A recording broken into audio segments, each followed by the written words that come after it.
पंचमेलेश्वर धर्म की निर्माणी माता की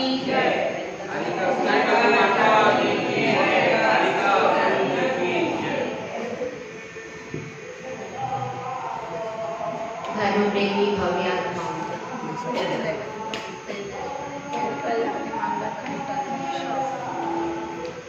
हम सब यहाँ अपने आत्म कल्याण के उद्देश्य को लेकर के आए। रास्ता हमारा भी वही है और रास्ता आपका भी वही है। आप तो पैसेंजर से जा रहे और हम शताब्दी से जाने का प्रयास।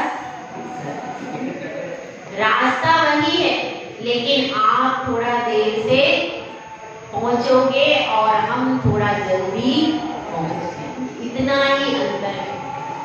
तो जो भी चतुर्थ गुणी स्थान पर आरूढ़ हो जाता वह सम्यक दृष्टि है और वहां से उसका मोक्ष मार्ग प्रारंभ हो जाता है, क्योंकि जब तक वह मिथ्या आयतनों में भटक रहा है, मिथ्या अनायतनों में जब तक उसकी बुद्धि लगी हुई है तब तक वह मोक्ष मार्गी नहीं, तब तक वह संसार मार्गी है। क्योंकि कितना भी मिथ्या तप करो, कितनी भी उपासना करो, तो भी वह संसार को बढ़ाने वाली ही होती। अब अपनी चर्चा चल रही है कि मोक्ष मार्ग पर भव्य जीव अग्रसर हो गए। अब उस भव्य जीव ने प्रश्न किया था कि मुझे आचरण के बारे में बताइए, चरणानुयोग क्या होता है, कैसे आचरण करते हैं। तो गुरुदेव ने सर्वप्रथम पंच अमृत का उपदेश दिया, उनके अतिचारों के बारे में बताया। अब उन्होंने कौन से व्रत के बारे में बता रहे हैं? गुण व्रत। तो देखिए, गुण शब्द बहुत व्यापक है। अन्वय इति गुणा, जो गुणी के साथ में हर समय हर काल में रहते हैं, कभी भी गुणी से अलग नहीं होते, उनको क्या कहते हैं? गुण कहते हैं। अब जरा अपना थोड़ा थोड़ा विचार करें, कौन हमारे साथ हर समय हर काल में हर परिस्थिति में साथ में रहता है? वह कौन है? आपके घर आपका घर है, परिवार है, पत्नी है, मित्र है, सखी है, सब कोई है। लेकिन क्या ये सब हर समय आपके साथ रहते हैं? ये सब अपने साथ हर समय नहीं रहते, हम उनके साथ रहते हैं। उल्टा सिस्टम है। मकान आपके साथ नहीं रहता, आप मकान के साथ में रहते हो। पत्नी आपके साथ में नहीं रहती, आप उसके साथ में रहते हो और उसको ब्याह कर आप लाते। वो अपने आप आती क्या भाई? उसके घर पे 10 बार जाते हो, तिलक लगवाते हो, फिर उसके परिवार वालों से जब पूरा पक्का हो जाता है तब भी आपके पास चांस है, तो आप लेकिन फिर बार बार उसके पास जाते हो, परिवार वालों से संदेशा भिजवाते हो, तब जाकर के कहीं एक आध आ जाती है। अब तो एक ही आती है, दूसरी की तो एक ही इतनी मुश्किल से जाती है, पूरे भारत में घूमना पड़ता है, तब जाकर के कहीं एक मिनट बड़ी मुश्किल से, तो बड़ी परेशानी। तो अब क्या बात है, तो भी कितनी परेशानी उठा करके आप लेके आना है भाई। भले कि भारत के कोने कोने छान मारो, लेकिन लेके आना बहुत जरूरी है।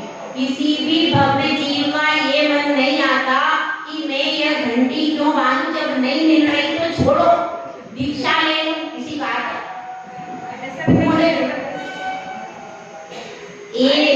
एक लाख रुपया देने पर भी एक मिले तो कोई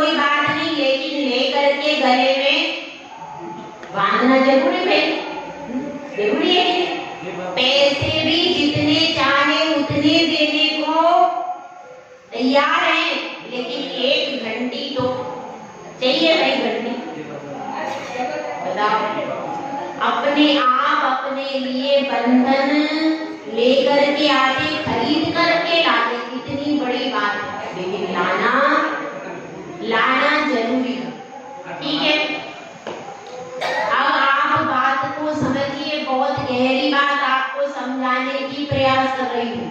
क्या बात है कि आपके साथ में हर समय वो चीज नहीं रहती, फिर भी आप जीवन भर उसी के पीछे भाग भाग करके पूरा जीवन नष्ट कर दिया, पूरा जीवन नष्ट कर देते हो। जब आपको थोड़ी बहुत सुविधा आती, कब आती? 14-15 साल में, तब आप सोचते हो मेरा विवाह हो जाएगा, मुझे अच्छे गहने मिलेंगे, कपड़े मिलेंगे।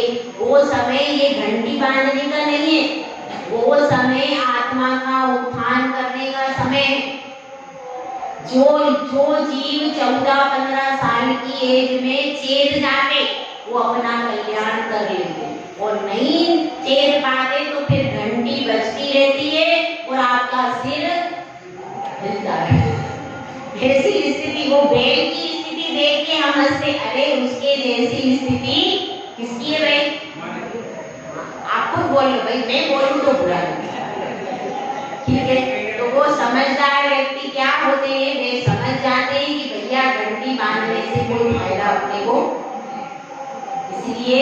और देखो अब तो कितना मुश्किल है, तो भी भाई हमारे बेटे की शादी नहीं हो रही, माता जी क्या करें, कितना चिंता उस घंटी की है। नहीं हो रहा, एक आध बेटा कोई जाकर दीक्षा ले ले तो उसका भी कल्याण हो और जैन धर्म का भी, लेकिन ऐसा कोई होता नहीं है। बताओ, धन भी दे रहे हैं, अपना समय भी दे रहे हैं, अपनी ऊर्जा भी दे रहे हैं, और उसके बाद गले में घंटी बांध करके जीवन भर परेशानियों में फंस रहे। बड़े आश्चर्य की बात है, पहले तो एक पे 96,000 थी, अब ऐसी स्थिति आगे हो जाएगी 96,000 पे एक भी नहीं। ऐसा भी समय आने वाला है, ऐसा लग रहा है वर्तमान परिस्थितियों में। तो बात अपनी यह चल रही है कि हमारे साथ जो सदा रहने वाला है, उसके बारे में हमारे पास सोचने के लिए 5 मिनट भी नहीं है, और पूरे 24 घंटे 23 घंटे जो हमारे साथ न रहने वाला है, न उसका हमारे साथ में जन्म हुआ, न हमारे साथ में जाने वाला, उसके साथ में हम पूरे 23 घंटे अपने अमूल्य जीवन के मनुष्य पर्याय के बर्बाद कर देते। कितने आश्चर्य की बात है कि नहीं? पर सत्य है कि नहीं? आश्चर्यजनक है, लेकिन सत्य। विश्व का सबसे बड़ा आश्चर्य क्या है पता है? वो नहीं है वो 7 आश्चर्य। सबसे बड़ा आश्चर्य यही है कि आप, जिसका आपके साथ में कोई संबंध नहीं, हर समय आप जानते हो ये सब यही रहने वाला है, और सब जानते, दुनिया का हर इंसान जानता है, उसके बाद भी आप जीवन भर उसी के पीछे भागते रहते। सबको मालूम है कि अंत में या तो कहीं दफना दिया जाएगा या फिर कहीं जला दिया जाएगा, सब जानते हैं कि नहीं? जानने के बाद भी अपना उपयोग उसकी तरफ नहीं जाता जो कि जलता नहीं, जो कि गड़ता। फिर ये सबसे बड़ा आश्चर्य, इससे बढ़कर के और कोई आश्चर्य हो ही नहीं सकता पूरी दुनिया। ठीक है, तो अब अपनी बात चल रही है कि हम गुणव्रत ले रहे हैं, तो हमारी दृष्टि किस पे होना चाहिए? जो गुणवान है, गुणी है, उस पे दृष्टि होना चाहिए, तब गुणव्रत लेना सार्थक होगा। और हम गुणव्रत तो ले लिए, और दृष्टि कहाँ है?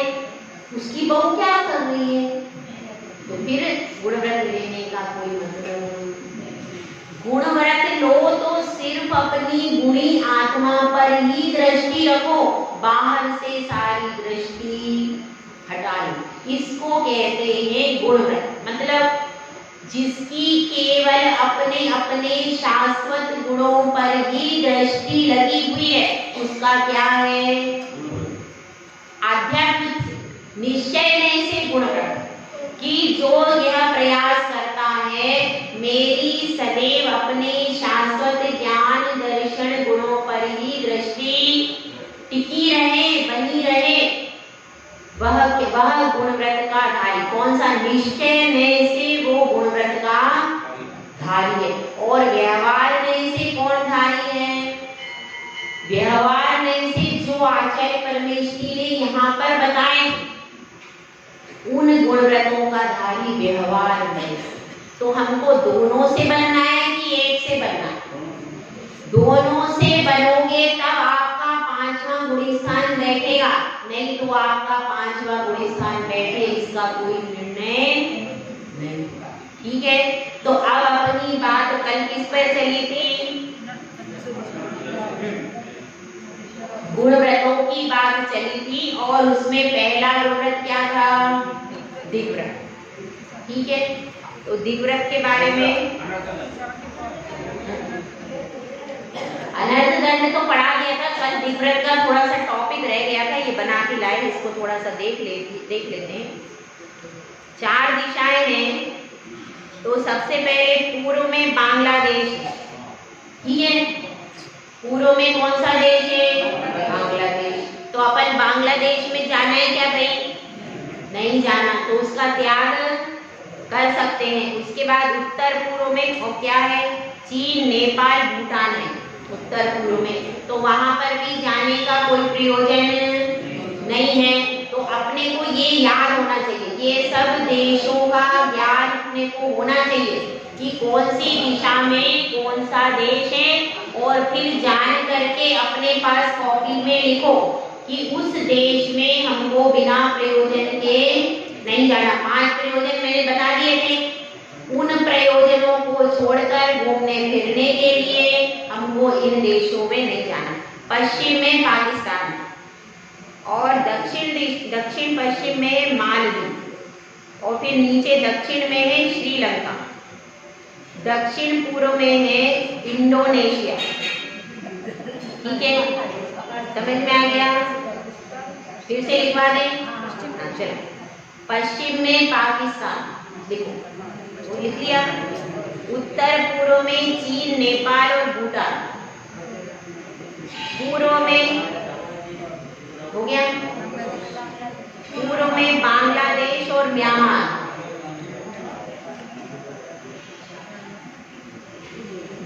उसके बाद दक्षिण पश्चिम में मालदीव।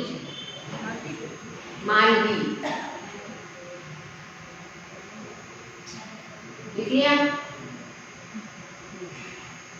दक्षिण दिशा में श्रीलंका, दक्षिण में श्रीलंका हो जाए। उसके बाद लिख लिया कन्याकुमारी नहीं, वो तो भारत में, भारत के बाहर की बात हो रही। दक्षिण पूर्व में इंडोनेशिया, दक्षिण पूर्व में क्या आया? इंडोनेशिया। अब इसको एक बार दोबारा सुन लीजिए। पश्चिम में पाकिस्तान, उत्तर पूर्व में चीन, नेपाल और भूटान, पूर्व में बांग्लादेश, दक्षिण पश्चिम में मालदीव, दक्षिण में श्रीलंका, दक्षिण पूर्व में इंडोनेशिया। बस उत्तर का बता रही, उत्तर में बताया था ना, उत्तर पूर्व में चीन, नेपाल, भूटान बताया। उत्तर का बताया नहीं है, इसमें देखना पड़ेगा। और एक और जानकारी इसमें लिखी है, यात्री विमान 40,000 फीट की ऊंचाई पर उड़ता है। 40,000 फीट, सही है? यात्री विमान जो है वह 40,000 फीट की ऊंचाई पर उड़ता है। तो आपको त्याग करना है तो उससे 2,000 ऊपर का, 5,000, 10,000 ऊपर का भी त्याग कर सकते हो। इससे ज्यादा तो ऊंचे जाने का कोई प्रसंग है ही नहीं। ठीक है,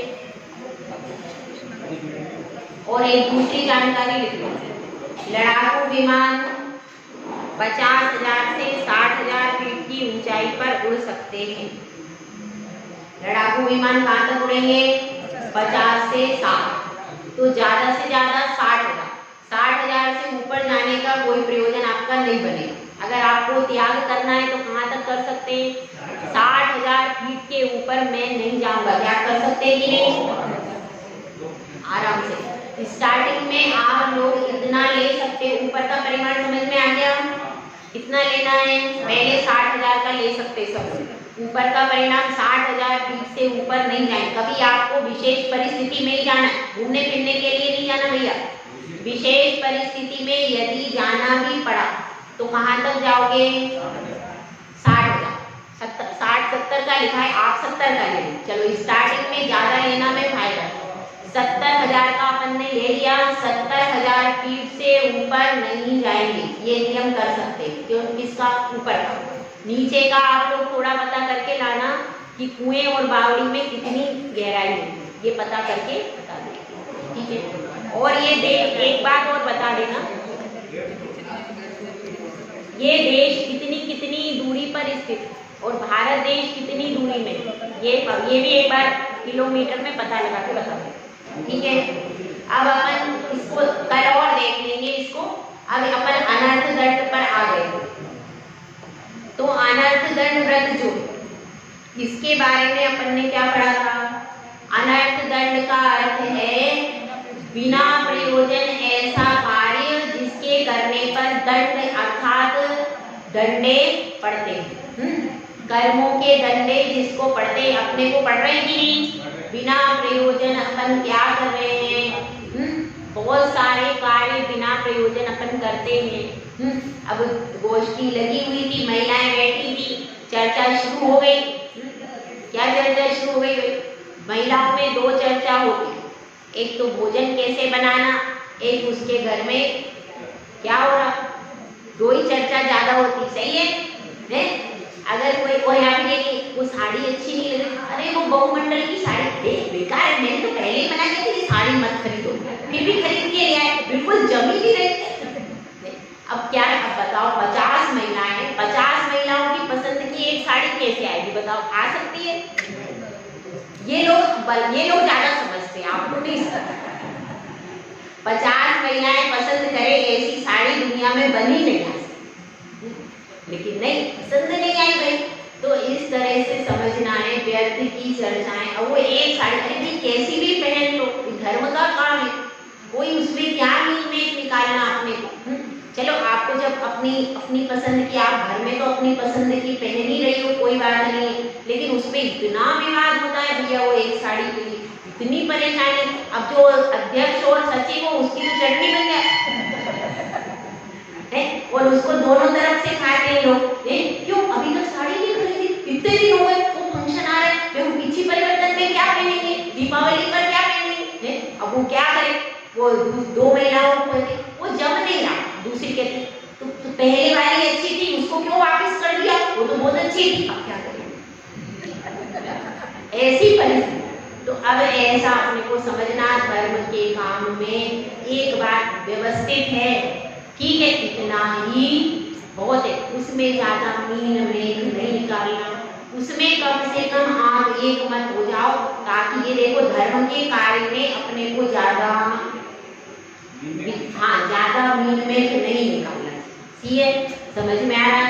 तो फिर अपनी जैसे छोटी छोटी बातें हैं, इन छोटी छोटी बातों पर ज्यादा विवाद करके अपन बहुत सारा समय, अब भैया तो पसंद करने के लिए आए 50 साल, पसंद करने में 2-2 घंटे चले गए, इतना अपना अमूल्य समय उस समय में अपन दो पूजा अच्छी कर लेते तो पुण्य होता, और इसमें विचार विमर्श में लड़ाई झगड़े हो गए, साड़ी अच्छी नहीं आई तो लड़ाई झगड़े हो गए, तो ऐसा काम करने से कोई फायदा। तो इसलिए थोड़ा सा अपनी इच्छाओं पर कंट्रोल कर लो भैया। तो इच्छाओं पर कंट्रोल कहाँ करोगे? यहाँ धर्म के क्षेत्र में अगर कोई चीज की बात आए तब आप इच्छाओं को कंट्रोल कर लो। बाहर तो आप अपने हिसाब से रहो, कोई बात नहीं। जहाँ मंदिर की बात आ जाए, जहाँ पर धर्म की बात आ जाए वहाँ पर थोड़ी थोड़ी अपनी इच्छाओं को रोक करके एक निर्णय करें, वहाँ पर एक हो। भले ही बाहर तो आपकी इच्छा पूरी हो ही रही है, कोई बात है ही नहीं, कोई उसमें बाधा है कि सब अपने अपने पसंद के पहन रहे, लेकिन जहाँ पर धर्म की जाजम पर बैठे हो तो हमेशा एक स्वर में बात करो ताकि अपनी एकता और अखंडता बने। तो अनर्थ दंड व्रत में क्या होगा, अपने सबसे पहले जो संसाधन है उन संसाधनों का प्रयोग कैसा करना, आवश्यकता अनुसार प्रयोग करना। जिनकी आवश्यकता नहीं है उनको व्यर्थ प्रयोग नहीं करना। बहुत सारा कार्य ऐसा है हमारे जीवन में जिनका कोई प्रयोजन नहीं है, फिर भी अब कई वर्षों की चीजें पड़ी हुई है, घर में सड़ रही हैं, लेकिन घर से बाहर नहीं निकालते। वो कबाड़ा हमारे दादाजी ने दिया था, मेरी माँ ने लेकर आई थी, वो मेरा प्रिय है, भले टूटा बर्तन है फिर भी पड़ा हुआ है, माँ ने दिया था, माँ तो है नहीं, दोबारा थोड़ी मिलेगा, ऐसा मोह पड़ा हुआ है। माँ ने कोई चीज दी थी, अब वो उपयोगी नहीं है, अब खराब हो गई है, तो भी वो साड़ी मेरे मायके से आई थी दहेज में रखी, भले वो बिल्कुल तार हुई, फिर भी वो कोने में नहीं, उपयोगी है तो मैं मना नहीं करूँ, लेकिन जो उपयोगी भी नहीं है तो भी आप यादों में उसको रख करके व्यर्थ का आरंभ, व्यर्थ का परिग्रह संचय कर रहे हो, तो ऐसे अटाले को घर में से निकाल देना चाहिए, क्योंकि उसके निमित्त से भी आप उसकी साफ सफाई करते, उसमें जीव हिंसा होती है तो आपको पाप लग रहा। इसलिए अपने को बहुत सावधानी से रहना है और नियमों को पालन करना है। तो कैसे करना पड़ेगा, कम से कम अपने पास परिग्रह रहे तो अपने लिए क्या रहेगा, जितने हल्के होंगे उतने ऊपर जाएंगे और जितना भारी होगा उतना नीचे जाएगा। तो अपने को नीचे जाना है तो ऊपर जाना है, ऊपर जाना है तो ऊपर वाले काम करने पड़ेंगे। जितनी आवश्यकता है उतनी ही वस्तुओं को रखो। अब देखो इसमें अनर्थ दंड के भेदों को बता रहे हैं। अनर्थ दंड व्रत के बारे में कल अपन ने समझ लिया था, अब उसके भेदों को बता रहे हैं। श्लोक को पढ़ते अपन 75। पापोपदेश हिंसा, दानापध्यान दुष्कृति पंच, राहु प्रमादचर्या, मनर्थ दंडा न दंड धरा, पापोपदेश हिंसा, दानापध्यान दुष्कृति पंच, राहु प्रमादचर्या, मनर्थ दंडा न दंड धरा।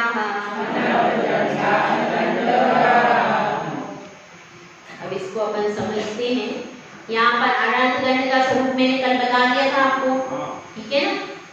अब इसमें बताए हैं अनर्थ दंड के 5 भेद होते हैं। पहले भेद का नाम क्या है, पापोपदेश। दूसरे का नाम क्या है, हिंसा दान। तीसरा क्या है, अपध्यान। चौथा कौन सा है, दुष्कृति। और 5वां है प्रमादचर्या। इनके माध्यम से अनर्थ दंड होता है। ये 5 के क्या है, ये 5 उसके भेद हैं, किसके, अनर्थ दंड के भेद हैं। अब देखिए इसमें अगले अनर्थ दंड के बारे में बता रहे हैं। पापोपदेश अनर्थ दंड का लक्षण, इसको देख लेते हैं। तिर्यक क्लेश वाणिज्या, हिंसारंभ प्रलंबनादीनां,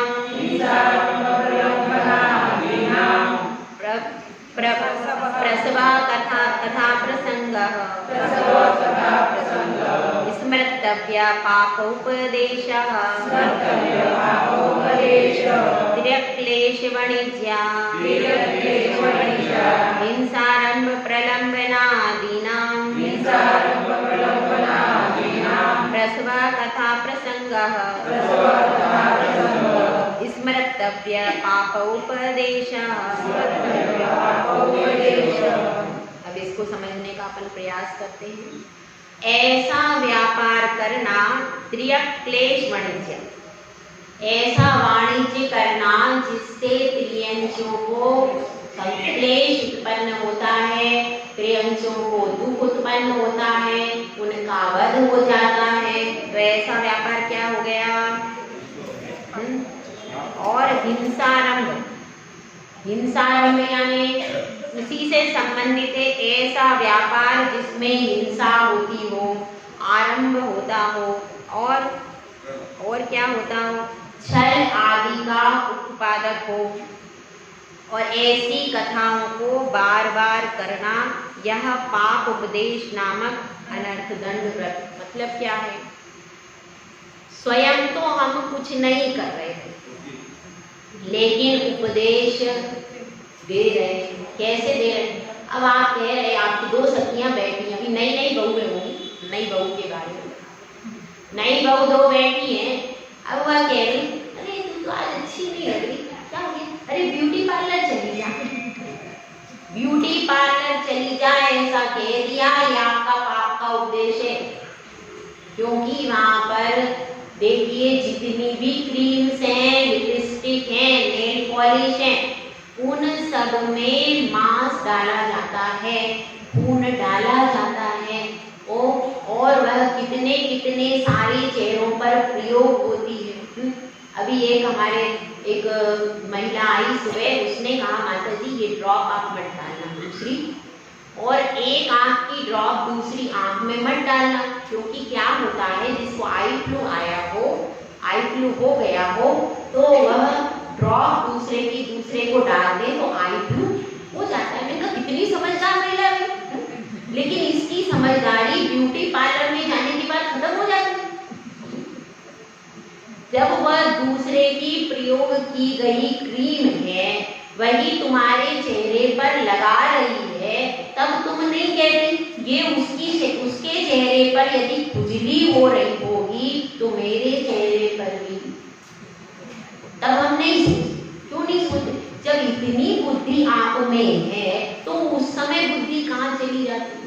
तो अगर आप किसी को कहती हो ब्यूटी पार्लर में जा करके बाल कटा लो, तो पाप का उपदेश हो गया भाई। समझ में आई बात? ब्यूटी पार्लर पूरा पाप का स्थान है। अभी आपको पूरी, जिसको लिस्ट देखनी हो सौंदर्य प्रसाधन की पूरी लिस्ट देख लो। इसलिए जो आयुर्वेदिक बन रहे हैं उनके अलावा कोई भी सौंदर्य प्रसाधन उपयोग करने योग्य नहीं है। उन सब में मांस, किसी में खून, किसी में कुछ, किसी में गलत गलत चीजें डल गई हैं। इसलिए उनका एक बार भी आपने प्रयोग किया तो आप जैन नहीं रहे। जैन क्या रहे? आप सामान्य दया गुण से विभूषित भी नहीं रहे। तो इसलिए सबसे पहले जिसने भी गुणव्रत लिया है वह ब्यूटी पार्लर में जाने का उपदेश भी नहीं दे। समझ में आएगा?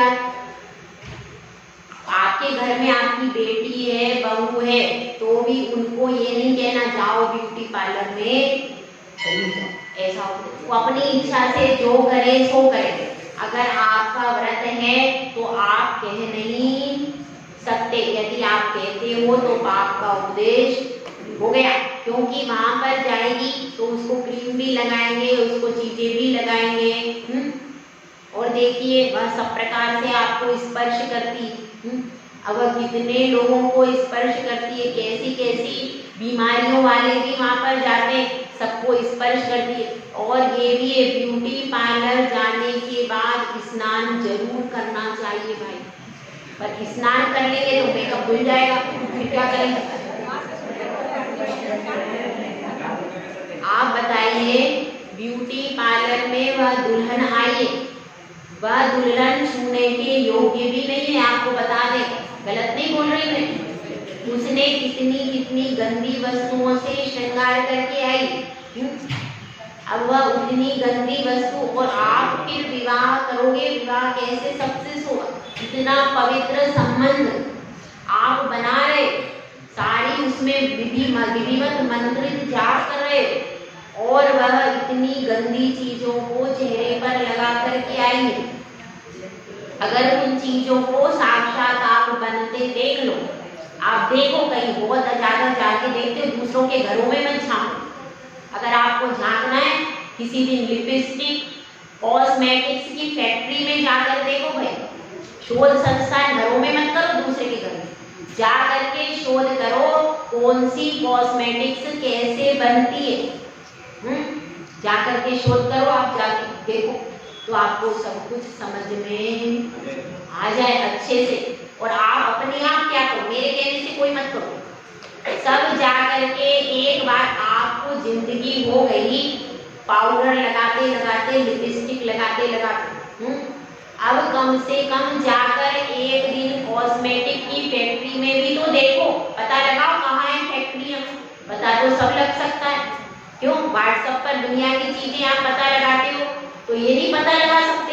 एक दिन जा करके सब महिलाएं देखे जाकर, ठीक है? पूरी जिंदगी में 50 साल तो आपके हो गए, अब कम से कम जाकर एक दिन उस फैक्ट्री को तो देखो।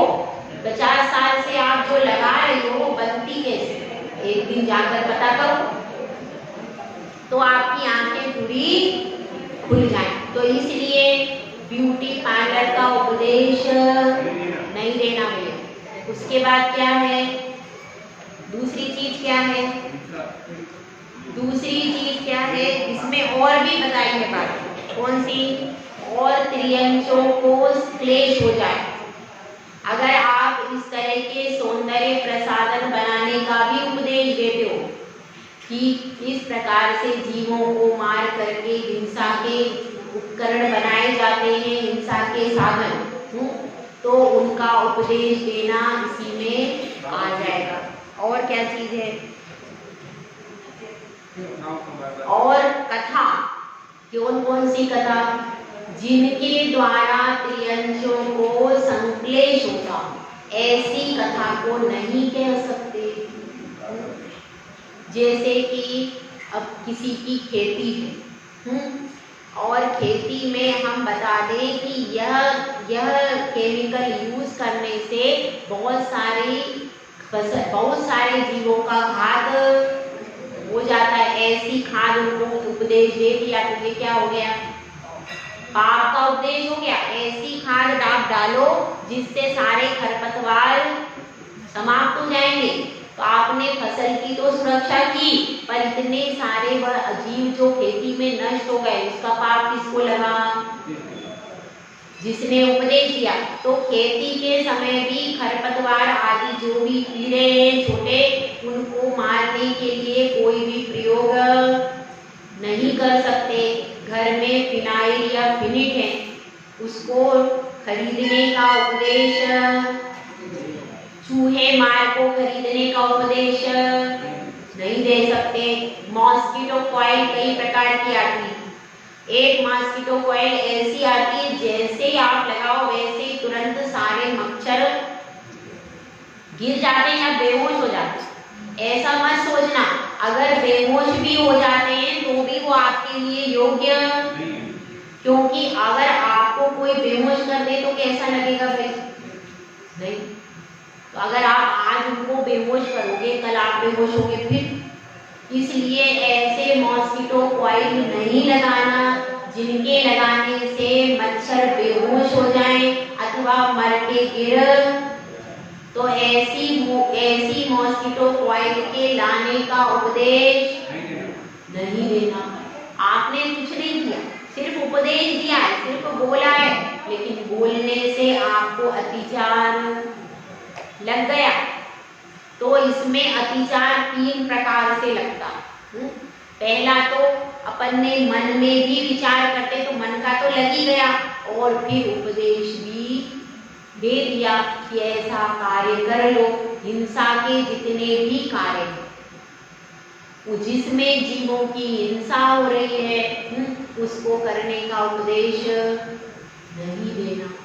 चूहा भी है तो चूहे के लिए, सांप के लिए करते हैं लोग, सांप के लिए बता दिया। अब ऐसा कभी प्रसंग आता है, एक प्रसंग आपको सुनाती हूँ। अब क्या हुआ, एक सांप निकल आया। अब लोगों ने शोर मचा दिया, सांप निकला और सब लोग भाई बहन भग गए। अब सब चले गए। उसके बाद क्या हुआ, लोगों को पता चल गया। तो वहां पर तो हर प्रकार के लोग रहते हैं, भाई हिंसा प्रवृत्ति वाले भी रहते।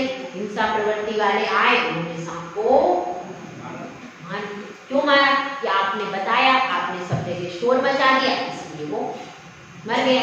अगर आपको कहीं पता भी लगता है तो उसको व्यवस्थित तरीके से पकड़ करके जंगल में छुड़वाओ, तो उसको बोल दो भैया मारना नहीं, ऐसा नहीं। तो अगर आपने शोर मचा दिया तो कोई भी आकर के उसको पकड़ करके ले गया और आपने शोर मचाया तो दोष आपको लग गया। जब आप जीव देखो तभी तुरंत उसके व्यवस्थित स्थान पर पहुंचाने का प्रयास करो। अब चींटी आदि का भी ऐसा होता है कई बार कि अब चींटियां लग गई हैं, हमारा तो उपवास है, बहू को कह दिया या किसी को कह दिया जो जानकार व्यक्ति नहीं है, उसको नहीं बताना, उसको नहीं पता है कि कैसे जीवों को हटाना है। अब आपने कह दिया कि भाई देखो वो शक्कर में चींटी हो गई, भाई देख लेना, ठीक है, मेरा तो आज उपवास है, ठीक है, दिमाग तो शक्कर में ही लगा है, ठीक है। अब वो चींटी, अब उसने क्या किया, अब उसने उठा करके तेज धूप में रख दिया। क्या हुआ, सारी चींटी मर गई। क्या हुआ, इसलिए अगर आप किसी को बताते भी हो तो क्या करना चाहिए, व्यवस्थित व्यक्ति को ही बताओ ताकि उसके द्वारा जीव हिंसा नहीं हो। अब हम देख रहे हैं बहुत सारे कीड़े मकोड़े काकरोच आदि दौड़ रहे हैं और किसी बच्चे को कह दिया झाड़ू से निकाल दे, अब बच्चे ने ध्यान नहीं रखा और छुरे मर गए। तो इसलिए अगर अपन किसी चीज को बताते भी हैं तो कैसे बताना कि जिसके द्वारा करने पर वह उसी को बताना जो व्यवस्थित मार्जन करके उस जीव को सही स्थान पर रख सके। तेज धूप में रख दिया तो क्या होगा, वह जीव मर जाएगा। पानी के स्थान पर छोड़ दिया तो क्या होगा, जीवों की विराधना। तो यह भी ध्यान रखना चाहिए कि उस जीव को व्यवस्थित स्थान पर छोड़ दिया जाए। तो ये कौन सी कथा है, इस प्रकार की पाप की कथाओं को नहीं करना जिनसे जीवों को संक्लेश हो रहा। तो केवल वचन से नहीं करना, वचन से हम बहुत बार ऐसी बातें बोल देते हैं कि सामने वाला परेशान हो जाता है। कैसे होता है, एक उसमें आता है, वाणी ऐसी बोलिए मन का आपा होए, और सामने वाला फूट करके 7 जन्म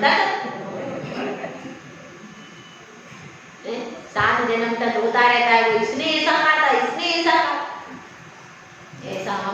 ऐसा हम कह देते हैं और वो सामने वाला रोता रहता है। तो ऐसी कोई कथा नहीं सुना देना। किसी के घर की ऐसी कथा थी कि जिससे पाप का कार्य वो करना चाहता था, तो उसको पाप के कार्य से बचाने का काम करना। जिसको मांस निर्यात है, चमड़े का व्यापार है, इन सब के लिए हमको क्या करना है, अगर कोई चमड़े का व्यापार कर रहा है तो क्या करना चाहिए, अगर कोई हमारा जैन बंधु है वह ऐसे व्यापार में संलग्न हो गया तो क्या करना चाहिए, भैया बताओ क्या करना चाहिए, उस व्यक्ति को समझा करके अपनी तरफ से सब भाइयों को मिल करके सहायता करके दूसरे व्यापार में लगाना चाहिए। उसको थोड़ा सा आप सहायता करो, धन की भी सहायता कर लो, प्रेम से भी समझाओ और उस मार्ग से वापस लौटा करके स्टार्टिंग में ही ले आओ। बाद में कोशिश करोगे तो नहीं ला पाओगे। ये क्या है, ये स्थितीकरण भी हो जाएगा और उसको वापस लाने का काम भी हो जाएगा। तो इसलिए चमड़े का व्यापार कैसे करना चाहिए, इसका उपदेश नहीं देना। मांस के बारे में इस प्रकार से। और पशु पक्षी, पहले क्या होता था, पशुओं के बारे में बांधने का काम चलता था।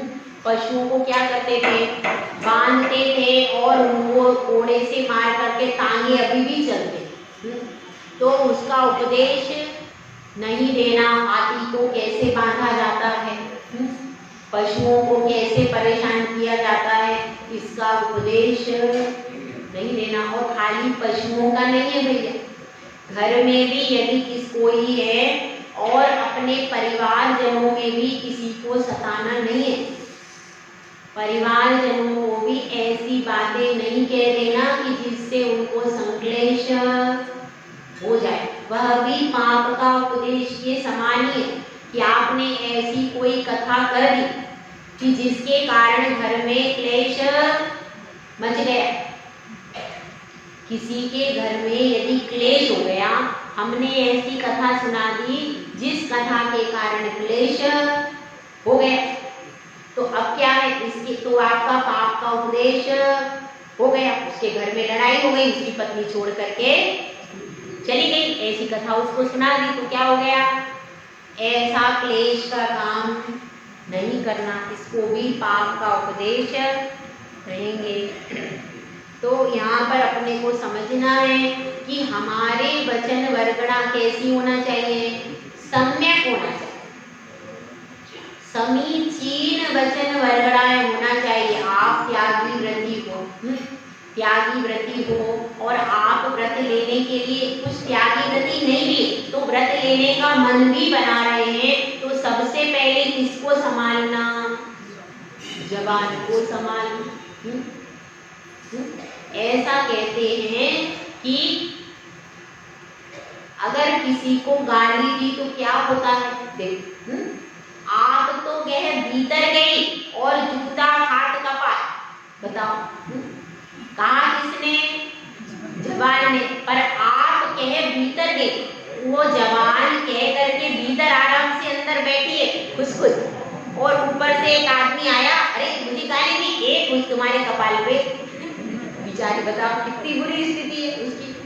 कहा किसने और भोगे कौन, आप तो कहे भीतर गई, जूता हाथ कपाल, कपाल पर पड़ रहे, वो कपाल सोच रहा मैंने तो कुछ किया नहीं, वो मेरे ऊपर पड़ रहे, और वो कह करके खुश, अंदर खुश है वो, तो देखो मेरा तो तुम कुछ भी कर लो, मेरा कुछ नहीं, देखो जाते भी है तो दांत जाते, उसका कुछ नहीं बिगड़ता, अंत तक वो वैसी की वैसी रहती है। आप देखो छोटे बच्चे के पास जवान आ जाती, अंत तक रहती है, मरते समय तक उसमें कोई फर्क नहीं पड़ता, वो आराम से मस्त रहती, लेकिन कह करके पूरा शरीर तुम्हारा खराब कर देती है। इसलिए उसको संभालने की जरूरत है, उसको संभाल करके बोलोगे तो आपका जीवन सुखी रहेगा। दो प्रकार की चीजें हैं जिनको संभालना पड़ता है, एक तो स्त्री और एक जवान, ठीक है।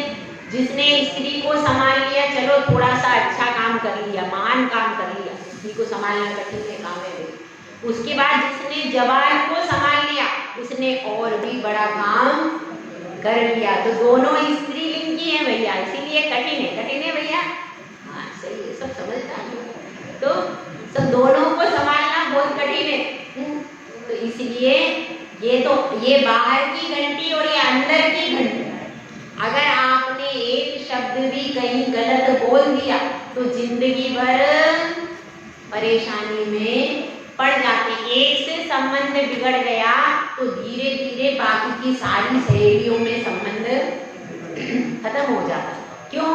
क्योंकि एक सखी आपकी है, वो बहुत वायरलेस का काम करती, एक सखी जाके 100 से तो कहेगी, ये तो पक्की बात है, 100 तक तो आपकी बात एक सखी फैला देगी, उसके बाद फिर क्या होगा, 100 सखी आपकी अपने आप, हाँ ये ऐसी, हाँ ये ऐसी है, तो क्या हो गया, बस अब उसका अब आपका फिक्स ठप्पा लग गया, ये फिर सब संभल संभल के आपसे व्यवहार करेंगी, संभल संभल के बात करेंगी। इसलिए सावधानी रखनी है, किसकी? जबान की सावधानी, वाणी की सावधानी, क्योंकि वाणी के आधार पर ही संबंधों का विस्तार होगा। तो अपने को कैसी क्रिया करनी? गुणव्रत में ऐसी क्रिया करनी है कि जिससे हमारे उपदेश से, हमारे वचनों से कोई भी पाप का कार्य ना। ठीक है, जय गुरुराज, जय सुंदर। हाँ, कुछ